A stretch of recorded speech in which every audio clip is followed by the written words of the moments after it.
One of the easiest ways to go ahead and quickly change up the demand on your body during lower body strength training exercises is utilizing a concept called load shifting. The concept is designed to go ahead and change up where the load is on your body relative to your center of gravity. Your belly button is considered your center of gravity.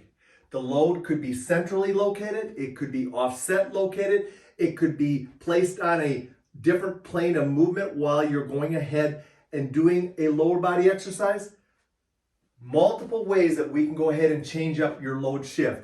I want to take you through just a few ideas and examples of how I like to go ahead and utilize this concept of load shifting. I think one of the easiest ways to go ahead and bring in load shifting is utilizing an attached band setup. Let's use split squats as an example. If our typical split squat is going to have the band attached, our hands here, and we're doing our normal split squat. However, we could challenge ourselves by changing up the line of pull and doing our split squat with the full pressure being placed this way. The load is now offset in a different direction, in a different force, so we have to learn how to challenge that. We could also go ahead and take the band off us and place it more into a higher position or an offset load position here so that we can go ahead and do our split squat in this way. If we don't want to hold the band, we can easily take it, hook it over top of our shoulder, and now we can do our split squat here with the force more located to the side of our body.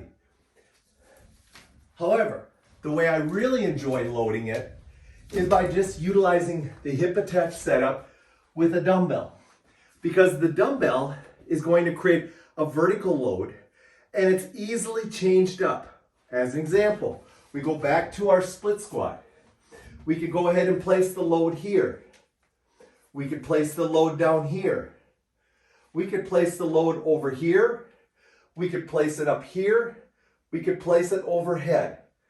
Multiple ways to change up and shift the load around. We could also go into our side position here and change and place our load here or again here. So now you're starting to understand what I mean by load shifting. With that, let's go to a reach. With a reach, utilizing a band attached setup, we can go ahead and do just the normal reach, or we can do the rhythmical reach. We can reach it to different positions. So now the load shift on my left hip is different based on where I'm placing the reach. So again, those are examples of load shifting that we can go ahead and utilize and implement quickly while we're working out. What about with attachment-free setups? Well, with attachment-free setups and utilizing the split squat, our normal setup is going to be here in this position, just doing our normal split squat. Now we could take the band and offset load it to the side and do our split squat in this fashion, or we could put it over onto this side, kick it out against the shoulder, arm, and do our split squat with the band loaded more to this side. So once again, you can also do some offset loading utilizing an attachment-free setup for your lower body exercises. Obviously, if these can be used for a split squat, they're most likely can be used for a reverse lunge, a forward lunge. You can also go ahead and use them for side lunges, but keep this in mind.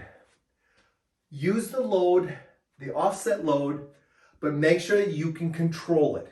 And anytime you start to change the load and shift the load to a different direction relative to your center of gravity, you want to make sure that the quality of movement continues to be high, your coordination and balance remains high, your stabilization remains high.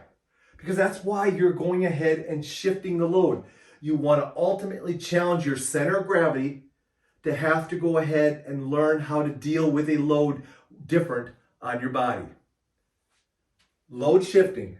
It's a great way to quickly go ahead and change up your lower body strengthening exercises utilizing a free weight, a band, or both.